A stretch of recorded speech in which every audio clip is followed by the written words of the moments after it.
Hello my dear students, welcome back to my class where every learning is enjoyable. और आज की class में हम पढ़ेंगे इलेक्ट्रिक चार्ज और फील्ड का टॉपिक इलेक्ट्रिक फील्ड लाइंस। ठीक है, हमारा चैप्टर चल रहा है इलेक्ट्रिक चार्जेस एंड फील्ड। उसमें हमारा आज का टॉपिक रहेगा इलेक्ट्रिक फील्ड लाइंस। तो अब हम ये बात करते हैं कि हमने अब तक क्या पढ़ लिया है। हमने जो है वो चार्ज के बारे में पढ़ा, चार्ज की स्टडी की है ना, चार्ज की प्रॉपर्टीज के बारे में पढ़ा है, हम कैसे जो है वो बॉडीज को जो है हम चार्ज कर सकते हैं। उसके बाद में हमने जो वो कूलम्स लॉ पढ़ा है, फिर कूलम्स लॉ का हमने जो वेक्टर रिप्रेजेंटेशन पढ़ा था, कूलम्स लॉ के हमने जो है वो काफ़ी अच्छे अच्छे क्वेश्चन किए थे। उसके बाद में हमने जो है वो इलेक्ट्रिक फील्ड के बारे में पढ़ा, फिर इलेक्ट्रिक फील्ड का के लिए भी जो है हमने बहुत सारे जो क्वेश्चन किए थे। तो अब हम आगे बढ़ते हैं। अगर आपने ये सभी वीडियोस नहीं देखे हैं तो आप प्लीज़, मैं आपको सजेस्ट करूंगा आप पहले वो देखिए और फिर आप जो इलेक्ट्रिक फील्ड लाइंस पे आइए। ठीक है, सो स्टार्ट करते हैं हम इलेक्ट्रिक फील्ड लाइंस। तो देखो इलेक्ट्रिक फील्ड लाइंस ये है क्या बेसिकली, इनको हम जो है वो इलेक्ट्रिक फील्ड लाइन क्यों बोलते हैं, ठीक है ना, क्या इसकी डेफिनेशन है, क्या इलेक्ट्रिक फील्ड लाइन होती है। इनका एक नाम और होता है इलेक्ट्रिक लाइन ऑफ फोर्स, ठीक है ना, जो फेराडे ने नाम दिया था इलेक्ट्रिक लाइंस ऑफ फोर्स। तो उसकी भी बात करेंगे। तो इलेक्ट्रिक फील्ड लाइंस है क्या। तो सबसे पहले मैं आपसे एक चीज पूछता हूँ कि आपको ये चीज पता है कि जैसे कि यहाँ पे एक चार्ज है, जैसे कि यहाँ एक चार्ज रखा है, ये आपके पास में एक चार्ज रखा है क्यू। अगर मैं आपसे पूछूं कि यहाँ इस जगह पे ये कोई पॉइंट है पी, इस पे जो है वो इलेक्ट्रिक फील्ड कितना होगा। तो आपको पता है कि आपने ये फॉर्मूला कैलकुलेट कर रखा है कि E is equal to k q by r square. ये हमने पढ़ा है, आई बात समझ में। यानी कि यहाँ से हमें क्या पता चला कि जो आपके पास में जो ये चार्ज है, मतलब जो आपके पास में चार्ज दे रखा है, इस पॉइंट पे जो आपकी इलेक्ट्रिक फील्ड है वो कितना है, E is equal to k q by r square. तो यहाँ से एक चीज हमें ये भी पता चली कि E is proportional to 1 by r square. और इसका ग्राफ भी हमने बनाया था। तो यहाँ से हमें क्या पता चल रहा है कि डिस्टेंस के बढ़ने से, ये आर क्या है, डिस्टेंस है ना, ये डिस्टेंस है आपके पास में, ये आर डिस्टेंस पे कोई पॉइंट है, इस पर आपको इलेक्ट्रिक फील्ड पता करनी है ना। तो उसका फॉर्मूला आपको पता है, E is equal to k q by r square. तो E proportional to 1 by r, यानी कि डिस्टेंस के बढ़ने से इलेक्ट्रिक फील्ड क्या हो रहा है, डिक्रीज हो रहा है। तो ये तो हमने जो मैथमेटिकली पढ़ लिया, लेकिन फेराडे ने क्या किया कि इसको जो पिक्चर के रूप में समझना चाहा कि हमें जो फॉर्मूले की जरूरत नहीं है। उन्होंने कहा कि हम जो इसको पिक्चर की तरह समझते हैं कि कैसे है। तो उन्होंने क्या क्या चीज बताई। अच्छा, एक चीज हम और जानते हैं कि आपके पास में अगर प्लस क्यू चार्ज है, ये आपको पता है, अगर आपके पास में प्लस क्यू चार्ज है और इस पॉइंट पे इलेक्ट्रिक फील्ड आपको पता है कि क्या होती है, अवे होती है। क्लियर। और अगर मेरे पास में निगेटिव चार्ज है तो आपको पता है कि यहाँ जो है आपके पास में इलेक्ट्रिक फील्ड लाइन क्या होती है, टुवर्ड्स दी चार्ज होती है, ये पता है। तो अब फेराडे ने क्या किया कि इसको फॉर्मूले से नहीं समझा, अरे बात समझ में। उन्होंने कहा कि हम जो है इसको पिक्चर की तरह समझते हैं। तो फेराडे ने कैसे समझाया उसको बताते हैं, ठीक है। तो उन्होंने कहा कि जैसे कि मान लो आपके पास में ये कोई पॉजिटिव चार्ज है प्लस क्यू, तो पहले मैं बना लेता हूँ फिर समझते, ठीक है।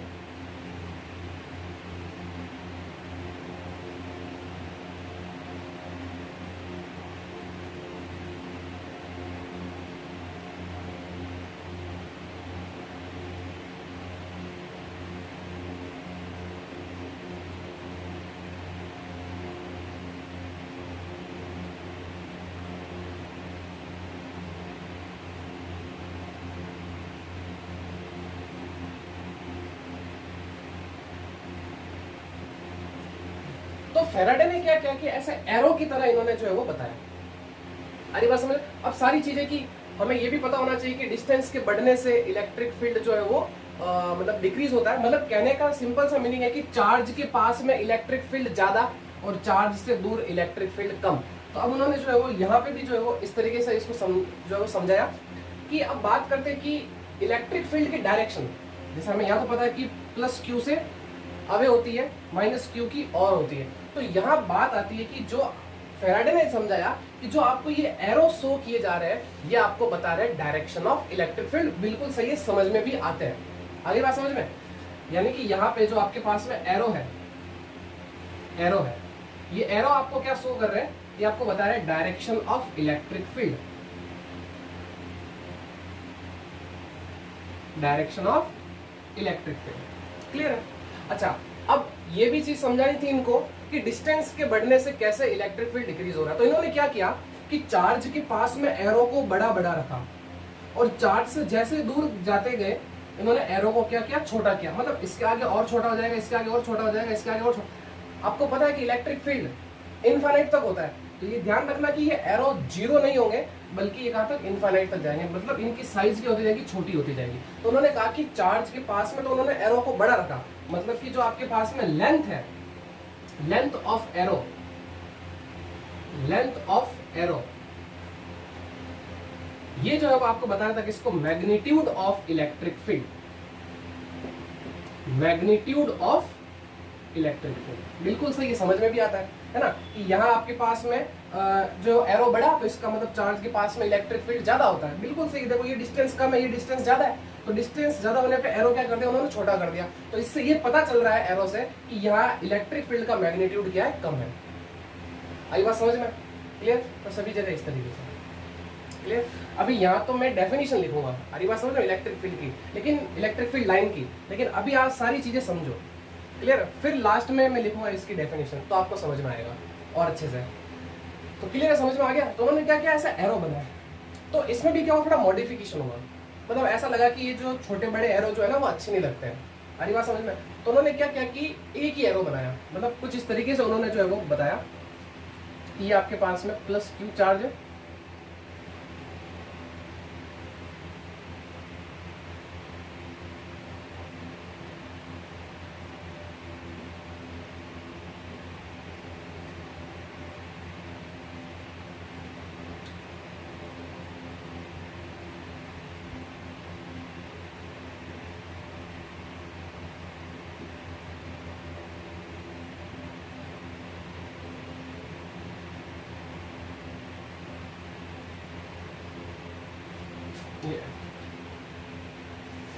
अब उन्होंने क्या किया कि इन एरो को मिला दिया, इन एरो को एक ही कर दिया, एक ही एरो लगा लिया। अरे बात समझ में? अब दोनों चीजें समझानी थी कि आपको जो है वो डायरेक्शन और मैग्नीट्यूड। तो डायरेक्शन तो हमें क्लियर दिख रहा है कि आपके पास में पॉजिटिव से इस तरफ अवे होती है, निगेटिव की ओर आ रही है, तो डायरेक्शन आपको जो एरो बता रहा है, ठीक है ना। तो सेम चीज यहाँ पे कि आपको जो एरो है, यहाँ पे भी एरो जो है वो आपको किसको बता रहा है, डायरेक्शन ऑफ इलेक्ट्रिक फील्ड। बिल्कुल सही है, यहाँ से चीजें समझ में आती है। लेकिन यहाँ तो उन्होंने समझा दिया कि एरो अगर आपके पास में बड़ा है तो वहां इलेक्ट्रिक फील्ड ज्यादा, एरो जहां छोटा है वहां इलेक्ट्रिक फील्ड कम। यहां भी समझाना था। तो यहां जो है वो magnitude of electric field,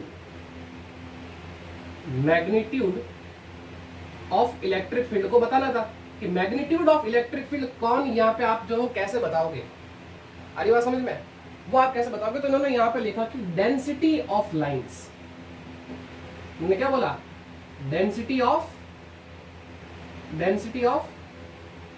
lines. इसका मतलब होता है relative closeness, relative closeness of lines, ऐसे भी समझ सकते हो आप।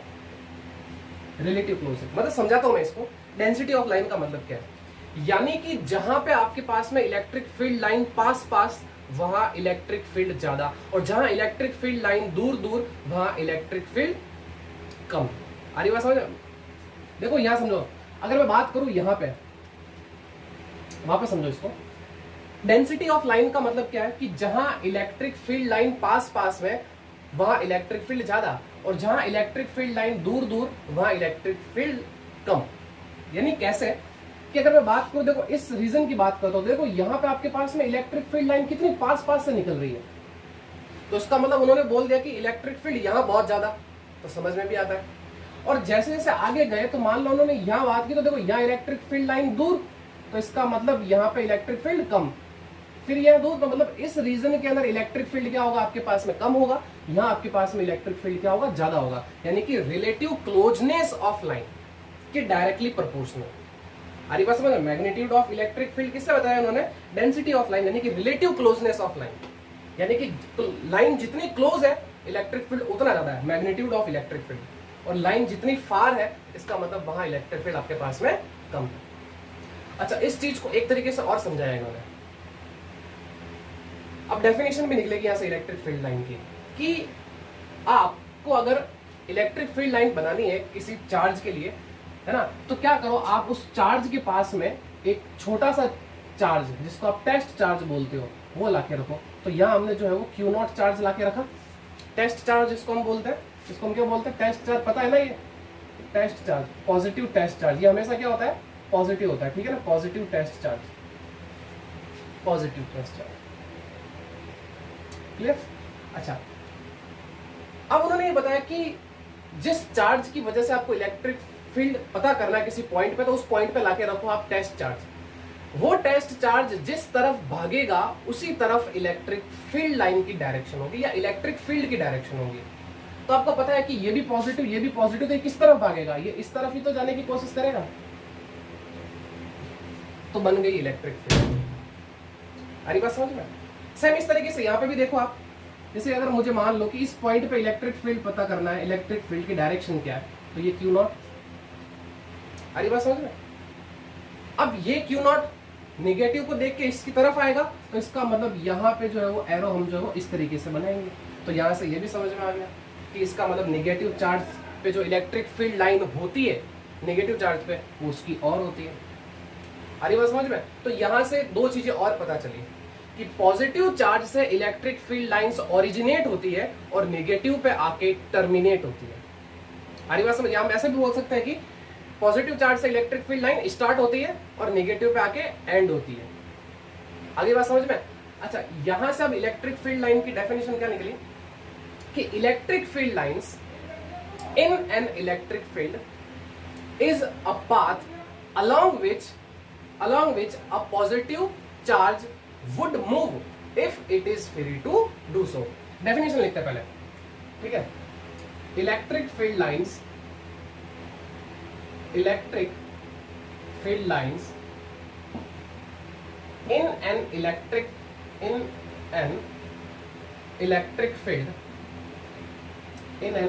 field is a path along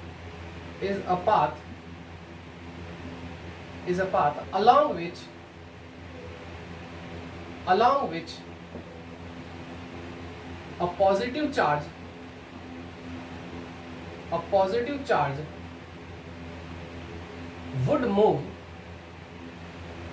would move if it is free to do so। ये आपके पास में इलेक्ट्रिक फील्ड लाइन की डेफिनेशन हो गई।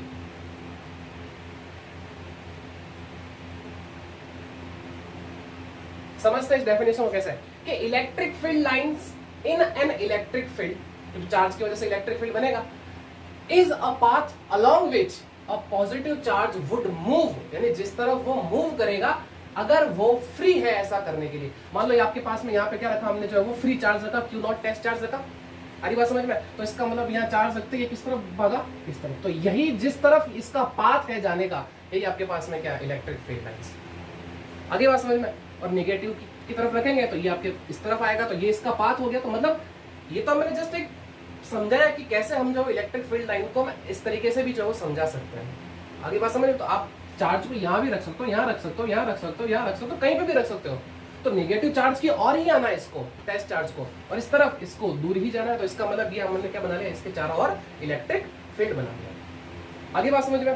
तो यहाँ से पता चल गया कि एरो जो है वो डायरेक्शन ऑफ इलेक्ट्रिक फील्ड को बताते हैं और लेंथ ऑफ एरो क्या बताती है आपको, मैग्नीट्यूड ऑफ इलेक्ट्रिक फील्ड। लेकिन यहाँ पे आपके पास में एरो वही डायरेक्शन ऑफ इलेक्ट्रिक फील्ड को ही बता रहा है, लेकिन यहाँ जो है वो इन्होंने मैग्नीट्यूड को कुछ अलग तरीके से समझाया। उन्होंने कहा डेंसिटी ऑफ लाइंस, या आप बोल सकते हैं रिलेटिव क्लोजनेस ऑफ लाइन, यानी कि लाइन जितनी पास चार्ज के इलेक्ट्रिक फील्ड उतना ही ज्यादा, और लाइन जितनी दूर दूर फार है इसका मतलब वहां इलेक्ट्रिक फील्ड कम। तो यहाँ हम बोल सकते हैं कि यहाँ आपके पास में जो इलेक्ट्रिक फील्ड लाइन है वो क्या है आपके पास में रेडियली इनवर्ड्स,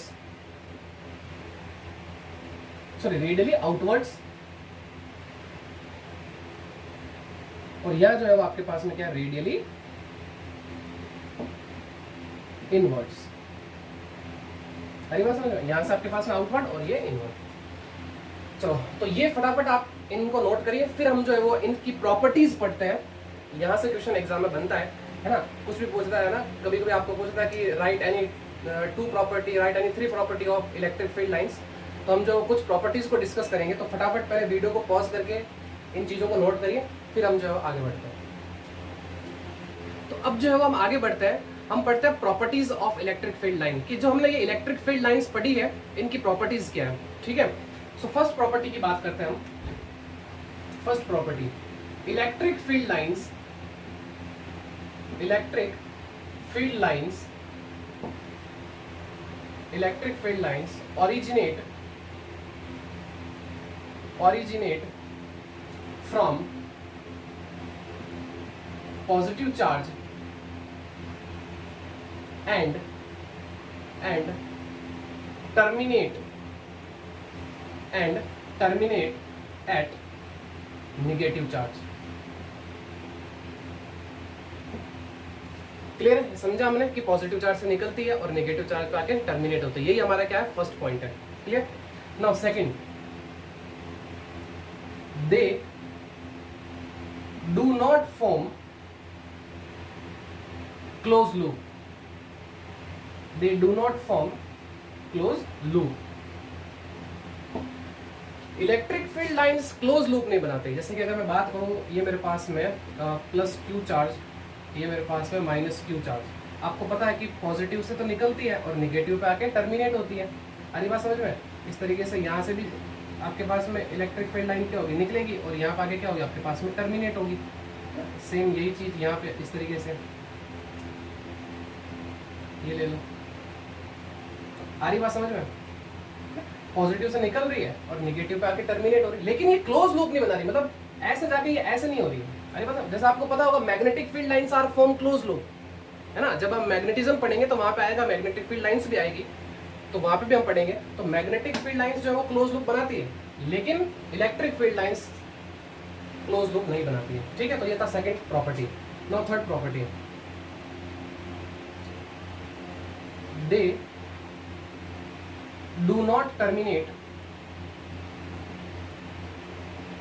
इन स्पेस। आपको पता होगा कि इलेक्ट्रिक फील्ड लाइंस इनफाइनाइट तक होती है। अरे बात समझ में? Electric field line, electric field x tends, ये मैंने लिखा था, electric field x tends till infinite. Electric field line जो है वो स्पेस में जाके टर्मिनेट नहीं होती है, क्योंकि हमें पता है कि इलेक्ट्रिक फील्ड कहां तक होता है, इनफाइनाइट तक होता है। आरी बात समझ में? तो ऐसा नहीं कि जैसे कि मान लो आपके पास में ये चार्ज, ये आपके पास में प्लस क्यू चार्ज है ना, तो इससे इलेक्ट्रिक फील्ड लाइंस ये ऐसे गई, ये यहाँ ऐसे गई और यहाँ ऐसे गई और ये, तो इसका मतलब क्या इलेक्ट्रिक फील्ड लाइंस यहाँ पे खत्म हो गई? नहीं, ये तो इनफाइनाइट तक जा रही है। आरी बात समझ में? क्लियर है? ये इनफाइनाइट तक जा रही है। आरी बात समझ में? ये जाके यहाँ पे खत्म नहीं हो रही है। आपको पता है ना, इलेक्ट्रिक फील्ड जो है वो इनफाइनाइट तक होता है। तो ये जरूरी नहीं है कि आपके पास में इलेक्ट्रिक फील्ड जो है वो मतलब यहाँ तक आके खत्म हो गया, या लाइन यहाँ खत्म की तो इसका मतलब इलेक्ट्रिक फील्ड यहाँ खत्म नहीं। इलेक्ट्रिक फील्ड जो है वो इनफाइनाइट तक होता है। अरे बात समझ में? इनफाइनाइट। क्लियर? इनफाइनाइट तक होता है। अगली बात समझ में? तो ये थी आपके पास में तीसरी प्रॉपर्टी। ओके, एक और, ये इंपॉर्टेंट है ये भी, कि the total number of electric field lines, the total number of electric field lines that start या end at a charge is directly proportional to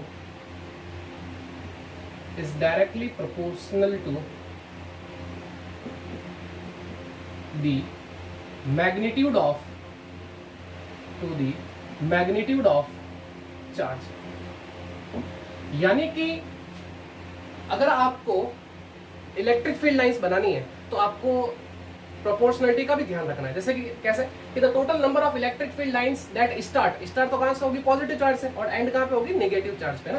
तो ये स्टार्ट या एंड हो रही है एट अ चार्ज, तो वो डायरेक्टली प्रोपोर्शन होते हैं किसके, मैग्नीट्यूड ऑफ चार्ज के।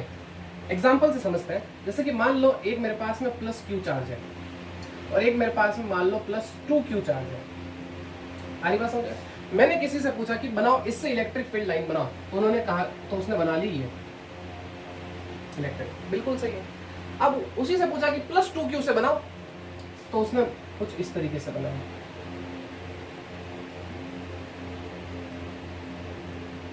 यानी कि उसने प्रोपोर्शनलिटी का ध्यान रखा।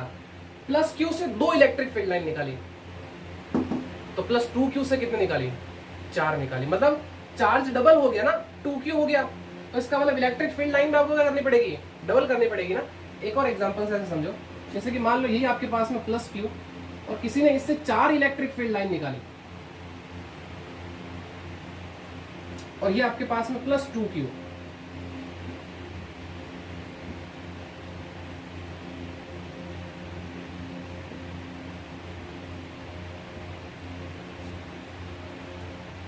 इससे तो 4 निकाली, मतलब किसी एक लड़के से पूछा इस प्लस क्यू से कितनी बनाओगे, तो उसने बोला कि सर मैं 2 बनाऊंगा। उससे पूछा कि प्लस 2q से कितने बनाओगे, उसने कहा 4 बनाऊंगा, बिल्कुल सही है। किसी दूसरे लड़के से पूछा बताओ प्लस q से कितने बनाओगे, तो उसने कहा कि मैं 4 बनाऊंगा। और ये उससे पूछा कि प्लस 2q से कितने बनाओगे, तो उसने कहा कि मैं 8 इलेक्ट्रिक फील्ड लाइन बनाऊंगा। तो इन्होंने क्या किया, दोनों अपनी अपनी जगह सही है। इसने यहाँ पे 2 इलेक्ट्रिक फील्ड लाइंस, यहाँ 4 इलेक्ट्रिक फील्ड लाइंस, यहाँ 4 इलेक्ट्रिक फील्ड लाइंस और यहाँ 8 इलेक्ट्रिक फील्ड लाइंस, यानी यहाँ पे प्रोपोर्शनलिटी का ध्यान रखा। प्रोपोर्शनलिटी किसका, मैग्नीट्यूड ऑफ चार्ज का। आगे बात समझ में, चार्ज को डबल किया ना, तो इलेक्ट्रिक फील्ड लाइंस भी क्या कर दी, डबल कर दी। आगे बात समझ में। तो ये थी आपके शुरू की 4 प्रॉपर्टी। और प्रॉपर्टीज को समझते हैं, तो पहले आप फटाफट इन चारों प्रॉपर्टी को नोट करिए, फिर हम नेक्स्ट और प्रॉपर्टीज पढ़ते हैं। सो अगर आपने ये नोट कर लिया है, तो फिर हम जो है वो अपनी नेक्स्ट प्रॉपर्टी पे बढ़ते हैं आगे। फिफ्थ प्रॉपर्टी क्या कहती है इलेक्ट्रिक फील्ड लाइंस की, कि the tangent drawn on an electric field line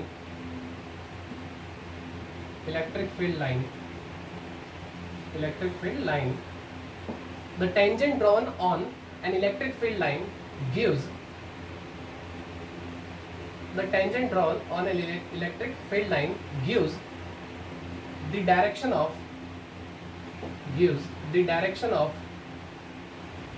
electric field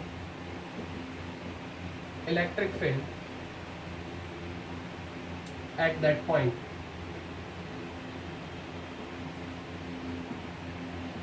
यानी कि अगर आपको अगर किसी इलेक्ट्रिक फील्ड लाइन पे, अगर आपको किसी पॉइंट पे अगर इलेक्ट्रिक फील्ड की डायरेक्शन पता करनी हो, तो आप क्या करो, वहां पे टेंजेंट ड्रॉ करिए उस पॉइंट पे। यानी कि क्या लिखा था, tangent drawn on an electric field line gives the direction of electric field at that point. उस पॉइंट पे क्या बताएगी, वो इलेक्ट्रिक फील्ड की डायरेक्शन बताएगी। जैसे कि फॉर एग्जांपल कि आपके पास में ये इलेक्ट्रिक फील्ड लाइंस ऐसे जा रही है, अरे बात समझ में, ये इलेक्ट्रिक फील्ड लाइंस जा रही है, ठीक है, ये इलेक्ट्रिक फील्ड लाइन है। अब आपको क्या करना है, थोड़ा सा ऊपर बना देता है, ये इलेक्ट्रिक फील्ड लाइन, ठीक है। अब आपको क्या करना है कि जैसे 3 पॉइंट मैंने सेलेक्ट किए, एक तो ये पॉइंट, एक ये पॉइंट और एक ये पॉइंट। इस इलेक्ट्रिक फील्ड लाइंस पे आपको जो है वो इन पॉइंट पे आपको क्या इलेक्ट्रिक फील्ड की जो है वो डायरेक्शन है वो बतानी है। तो आप क्या करिए, सिंपल सी बात है, यहाँ पे आप एक टेंजेंट ड्रॉ करिए। तो इस पॉइंट पे टेंजेंट आप कैसे ड्रॉ करोगे, इस तरीके से, ये टेंजेंट। तो इसका मतलब ये आपको किसकी डायरेक्शन बता रहा है, ये इस पॉइंट पे इलेक्ट्रिक फील्ड की डायरेक्शन बता रहा है, ये। इस पे कैसे ड्रॉ करेंगे हम टेंजेंट, ये। तो इसका मतलब ये आपके पास में बी पॉइंट पे इलेक्ट्रिक फील्ड की डायरेक्शन। इस पॉइंट में हम कैसे ड्रॉ करेंगे, तो ये आपके पास में इलेक्ट्रिक फील्ड की डायरेक्शन सी पॉइंट पे। यानी कि अगर आपको किसी पर्टिकुलर पॉइंट पे इलेक्ट्रिक फील्ड लाइन पे अगर आपको इलेक्ट्रिक फील्ड की डायरेक्शन चाहिए, तो आप वहां पे क्या करिए, उस पॉइंट पे एक टेंजेंट ड्रॉ करिए, उस पे आपको जो है वो इलेक्ट्रिक फील्ड की डायरेक्शन बताएगा। अरे बात समझ में। तो इस पॉइंट पे डायरेक्शन इसी तरफ हो सकती है, अरे बात समझ में। एक पॉइंट पे इलेक्ट्रिक फील्ड की डायरेक्शन एक ही तरफ हो सकती है, 2 तरफ नहीं हो सकती। आप बोल सकते हो कि सर टेंजेंट तो हम इधर भी खींच सकते हैं, हाँ, लेकिन हम टेंजेंट किस तरफ बनाएंगे, जिस तरफ इलेक्ट्रिक फील्ड लाइन जा रही है। अगली बात समझ में, इस तरफ जाए तो इलेक्ट्रिक फील्ड भी, मतलब हम जो टेंजेंट भी है इसी डायरेक्शन में ड्रॉ करेंगे। क्लियर है। तो ये है आपके पास में next property electric field line की। आगे बढ़ते हैं 6th प्रॉपर्टी में। 2 electric field lines, very important है, ध्यान रखना। 2 electric field lines can never can never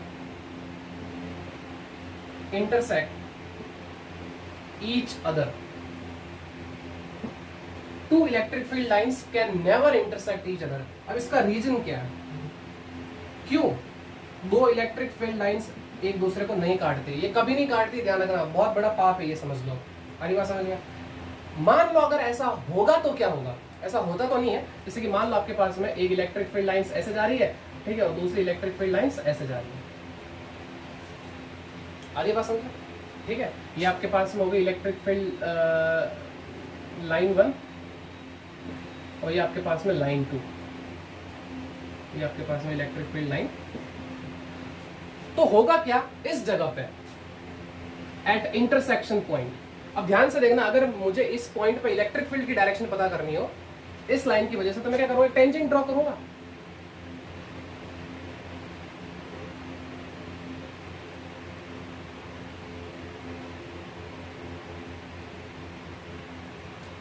तो यहां क्या करता है हमें? अरे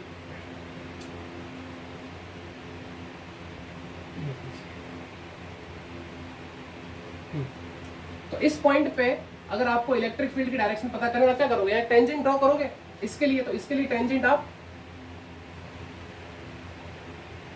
तो ये आपको मान लो कि ये E1 की डायरेक्शन, इसके लिए आप टेंजेंट ड्रॉ करोगे इस तरीके से, ये आपके पास में E2। तो इसका मतलब ये हुआ कि इस पॉइंट पे इस फील्ड लाइन की वजह से इलेक्ट्रिक फील्ड की डायरेक्शन इस तरफ, इस फील्ड लाइन की वजह से इलेक्ट्रिक फील्ड की डायरेक्शन इस तरफ। तो क्या कभी किसी पॉइंट पे दो इलेक्ट्रिक फील्ड की डायरेक्शन हो सकती है क्या? एक पॉइंट पे एक ही इलेक्ट्रिक फील्ड की डायरेक्शन होती है, एक पॉइंट पे दो इलेक्ट्रिक फील्ड की डायरेक्शन नहीं होती है। तो ये जो आपके पास में एट इंटरसेक्शन पॉइंट, यहां पे आपको क्या होगी कि दो टेंजेंट जो है वो ये डिनोट करेगी कि दो इलेक्ट्रिक फील्ड को, आ रही बात समझ में? दो टेंजेंट क्या बताएगी? दो इलेक्ट्रिक फील्ड को बताएगी, जो कि पॉसिबल नहीं है, जो कि इम्पॉसिबल है। ठीक है, तो रीजन लिखेंगे हम यहाँ पे कि एट दी, ये रीजन है, ठीक है ना, because at the intersection, at the intersection point there will be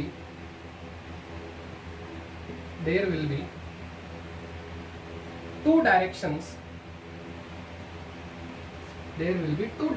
of electric field which are represented by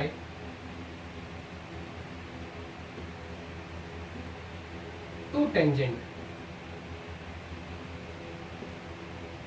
which is impossible, जो कि ये पॉसिबल नहीं है। आगे बात समझ में कि इस इंटरसेक्शन पॉइंट पे आपके क्या होगा? Because at the intersection point there will be two directions of electric field which are represented by two tangent. ये दो टेंजेंट आपके दो इलेक्ट्रिक फील्ड की डायरेक्शन को तो बता रहे हैं, ये तो लिखा हमने यहाँ पे, विच इज इम्पॉसिबल, जो कि पॉसिबल नहीं है, क्योंकि एक पॉइंट पे इलेक्ट्रिक फील्ड की डायरेक्शन एक ही होती है। क्लियर है? सो फटाफट इनको नोट करिए, फिर हम जो है आगे बढ़ते हैं। सो अब आगे बढ़ते हैं नेक्स्ट प्रॉपर्टी की ओर। प्रॉपर्टी नंबर कितनी होगी? 3 और 4 और 3, तो 4 और 2 6 हो गई। नेक्स्ट प्रॉपर्टी आपके पास में 7th property, electric field lines are always perpendicular to the surface of, electric field lines are always perpendicular to the surface of conductor। यानी कि किसी कंडक्टर के सरफेस पे इलेक्ट्रिक फील्ड लाइंस हमेशा परपेंडिकुलर होती है। जैसे कि मान लो आपके पास में ये कोई कंडक्टर, तो इस पे आप जब इलेक्ट्रिक फील्ड लाइंस बनाओगे, तो जैसे कि यहाँ से ये इलेक्ट्रिक फील्ड लाइंस जा रही है, यहाँ से ये इलेक्ट्रिक फील्ड लाइंस जा रही है, ये आपके पास में इलेक्ट्रिक फील्ड लाइंस जा रही है, ये इलेक्ट्रिक फील्ड लाइंस जा रही है, ये आपके पास में क्या कंडक्टर है, कोई भी कंडक्टर हो सकता है। तो उसके सरफेस की हमेशा क्या होती है? परपेंडिकुलर होती है। आगे बात समझ में, ये ध्यान रखना, किसी भी कंडक्टर के सरफेस पे क्या होती है? परपेंडिकुलर होती है। अच्छा कहीं से भी ले लो, अरे बस यहाँ पे भी इस तरफ भी खींचोगे तो इलेक्ट्रिक फील्ड लाइंस क्या होगी, उसके परपेंडिकुलर होगी। क्लियर है? तो ये ध्यान रखना। अगर मान लो कि आपके पास में कोई कंडक्टर है तो इस पर इलेक्ट्रिक फील्ड लाइंस क्या होगी, इसके सरफेस के परपेंडिकुलर होगी। तो ये इसकी प्रॉपर्टी है। ठीक है, नेक्स्ट 8th प्रॉपर्टी देखिए। और electric field lines are parallel straight, electric field lines are parallel, straight and equidistant in uniform electric field। यानी यूनिफॉर्म इलेक्ट्रिक फील्ड के अंदर इलेक्ट्रिक फील्ड लाइंस पैरेलल होती है, स्ट्रेट होती है और इक्वी डिस्टेंस होती है। यानी कि जैसे कि आपके पास में ये electric field lines,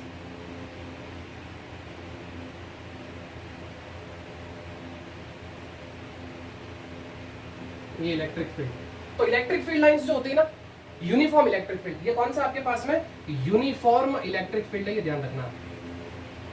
uniform electric field, uniform का मतलब समझ गया ना, सब एक जैसा। तो इसका मतलब इलेक्ट्रिक फील्ड लाइंस पैरेलल और स्ट्रेट और इक्वी डिस्टेंस, यानी इनके बीच की डिस्टेंस भी क्या होती है, बराबर होती है। अगर मान लो इनके बीच की डिस्टेंस डी है तो इनके बीच की भी डिस्टेंस डी होगी, इनके बीच की भी डिस्टेंस डी होगी। अगली बात समझ में? तो ये थी हमारे पास में नेक्स्ट प्रॉपर्टी। एक और प्रॉपर्टी की बात करते हैं। Electric field line, electric field lines inside a conductor, inside a conductor, inside a conductor